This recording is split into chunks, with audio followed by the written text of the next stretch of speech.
ஓம் ஸ்ரீ குருப்பியோ நமக. ஓம் ஸ்ரீ அபிராமி அன்னையே போற்றி. இப்போ நம்ம பார்க்க போகிறது அபிராமி அந்தாதியில் வர 61வது பாடல். இந்த பாடல் மாயையை வெல்ல சொல்ல வேண்டிய பாடல். இப்போ இந்த பாடலை பார்க்கலாம். நாயேனையும் இங்கு ஒரு பொருளாக நயந்து வந்து நீயே நினைவின்றி ஆண்டு கொண்டாய் நின்னை உள்ள வண்ணம் பேயேன் அறியும் அறிவு தந்தாய் என்ன பேறு பெற்றேன் தாயே மலைமகளே செங்கண்மால் திரு தங்கச்சியே.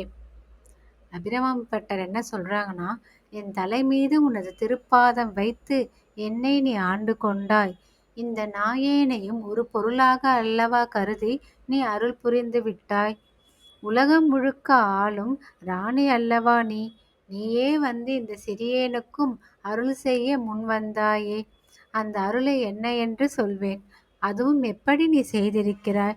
நீ என்னை வந்து ஆண்டு கொண்டது கூட எனக்கு தெரியவில்லை.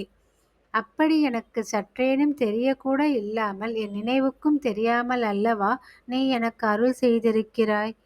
அப்படி அருள் செய்து உன்னை அறிந்தும் கொள்ளும்படியான அறிவும் எனக்கு தந்து விட்டாய். உனது அருளை என்னவென்று சொல்வது. அம்மா, தாயே, மலைமகளே, அந்த செங்கண்மாலின் தங்கையல்லவா நீ.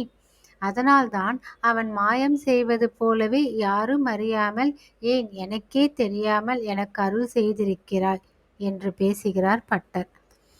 அபிராமி அந்தாதி பாடலை தினமும் பாடி வாங்க. அபிராமி அன்னையோட அருளை பெறுங்க.